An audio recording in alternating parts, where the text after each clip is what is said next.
Hi everyone and welcome to another card tutorial. Today's tutorial is for the Make It Crafty color challenge. I'm a little bit late, but better late than never. You still have the full month of June to enter if you want to. Now the challenge this month is animals and coloring textures of animals, so fur, feathers or scales. And we had a little kind of inner challenge that Zoe gave us. Everyone got their own and I got scales, and I love like fishes and mermaids and dragons, but today I decided to go with a dragon. However, I did a couple of practice pieces of mermaids, and they will actually be shown on the blog post for this. So if you want to see them, hop on over to my blog. The link is in the description down below. Also, I have a real-time coloring video of this, again, link in the description up in the right corner or on my blog, where I kind of go into more details on how I do the marking coloring, but also how I do the scaling. However, you will see the contents here. I haven't cut anything out this time around. So, because I've been away, I wanted to give back something to you, to all of you viewers that have stuck in with me for this time. So I have a little teeny tiny giveaway today, and that giveaway is actually the card that I'm making today. So if you want to have a card of me and want to win this, write in the description down below or the comment section down below what kind of videos of mine that you have really enjoyed and you want to see more of.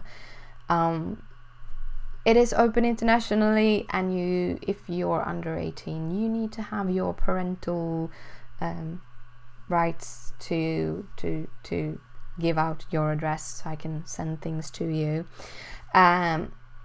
I will draw a winner in 1 week's time, so next Saturday will be I will draw the winner, and I'll post a comment on your comment who won, so you will get kind of a notification from YouTube, hopefully, that I have commented on your comment and telling you, and then you can contact me and give me your address. So that's how we make it. So that is how we do it. Again, just comment down below which kind of videos of the videos that I have been making that you really like and want to see more of. And I draw, it's open internationally, and I draw a winner next week. So yeah, it's the 9th of June today, so that would be like the 16th of June, probably. Something like that. Yeah. So, into the coloring and the card making. So, I started off by adding a layer of Copics. Just doing kind of a soft blend. A few tips. I did try out the markers and the kind of color combination on a separate paper just to see how they worked, and I let them dry a little bit so that I can see that they actually looked good together. I'm doing a couple of these blends that I'm like, oh, this looks gorgeous, and I start using it, and then I start seeing how the kind of swatch has been drying and it starts not to blend as beautiful. So I always try to let them dry before. So I did those swatches, and then I colored her up, and I knew I wanted to have a good blend this time around. I was really wanting the blending to be good so that I could add scales on top. So this specific way of doing scales is super simple. You need one pen to do this. In this case, I'm using a brown pen, but I actually have colored this image before, way back when, but you can find it on the Make It Crafty store. If you go and look for this dragon, the packaging for the rubber stamp is actually my coloring with these kind of scales. Cool, huh? However, I think that dragon was green. But yes, I'm doing teeny tiny circles. It's important that your pen is sharp.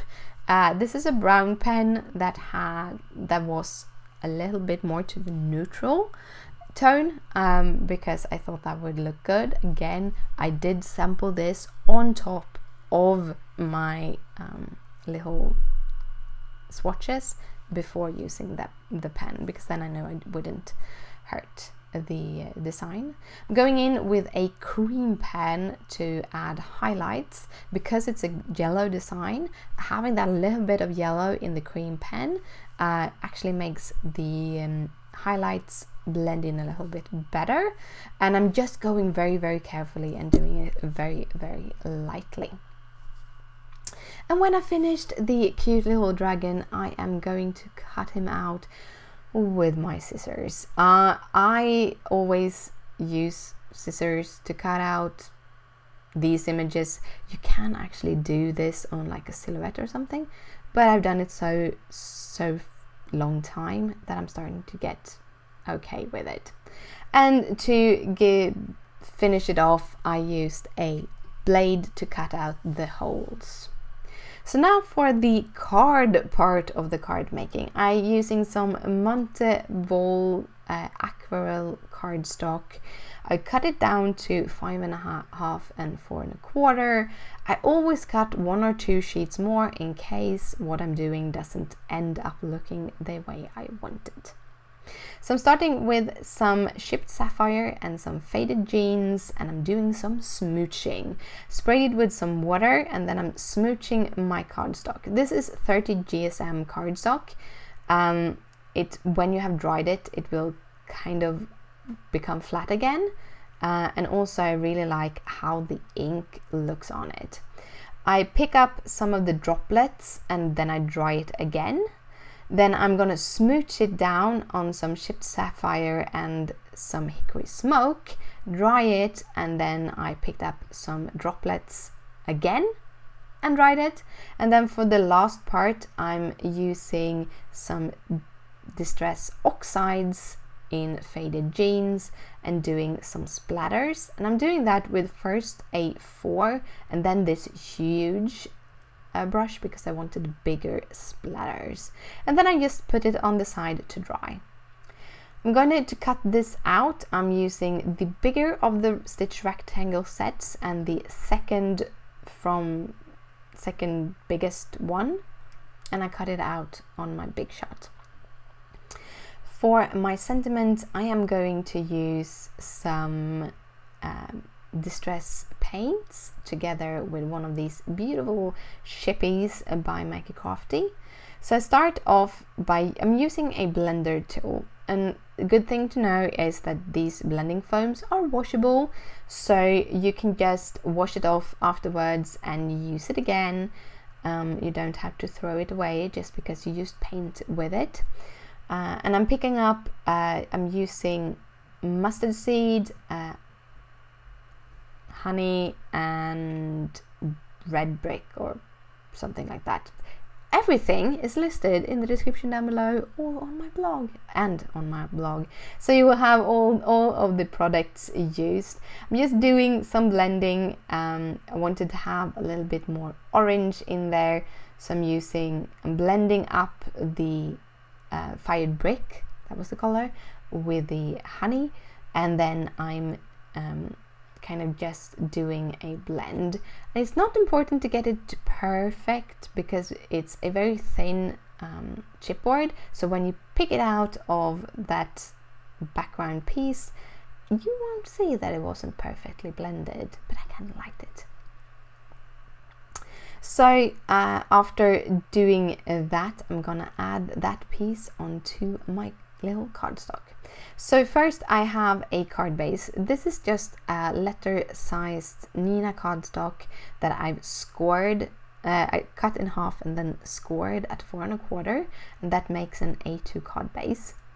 Then I'm going to use this tape runner. This is Crafter's Companion tape runners. They do have really good sticking. It's very, very sticky. So it's very easy to add, especially when you're doing watercolor things that might be a little bit bended. You can just add a lot of it on the back side, and it will kind of stick down perfectly on top of any card base. I'm also using my bone folder here to push it down. You can do it either by going for the short side or just with the long side, or using a brayer or anything. It just helps it to get it really, really stuck. To get my little thing put down, I'm using some multi-medium matte. I like this because it dries matte, so you can't really see if you have a little bit of glue seeping through. However, be a little bit careful, because if you have a lot of glue seeping out, that will be seen, but just a little, it doesn't really matter. So I'm adding that on the back side, and then I'm gonna push this down to let it dry. And when I'm pushing it down, I'm kind of realizing that this background is very busy, and my little sentiment is actually kind of not standing out as much as I want. So I went through a couple of different choices and realized that my white gesso is probably the best that is going to be show up. So I put the gesso directly out of the tube. I'm adding a little bit of water to kind of make it a little bit just creamy, like a yogurt probably, because if you put it directly from the tube, it's kind of thick, so it can clump, and if you add too much water, it will be see-through, it won't be as opaque. So kind of a yogurty consistency will help giving you that white. So what I'm doing here is I'm going through with a really, really thin brush, adding my white gesso. It's not perfect, but it doesn't have to be. It's handcrafted. I'm trying to let go a little bit and not feeling that if it's not perfect, I can't show it. But I did add this little white outline around all of the letters, just so that it will stand out a little bit and not get lost too much in the background. And I started off making it on the kind of left side and the bottom side, but mostly just getting an outline to make it pop a little bit is what we need. Then I'm starting adding some foam tape on the back side of my little dragon. This is the 3M foam tape. It's awesome to add, and I added a whole bunch, removed the backing, and now I'm just pushing down my little dragon. And then we have one step left, and that is adding all of the kind of, not glitter, glossy or accent. I'm sorry, my printer just went crazy. But yeah, it's glossy accent, and it makes it all shiny, beautiful shiny.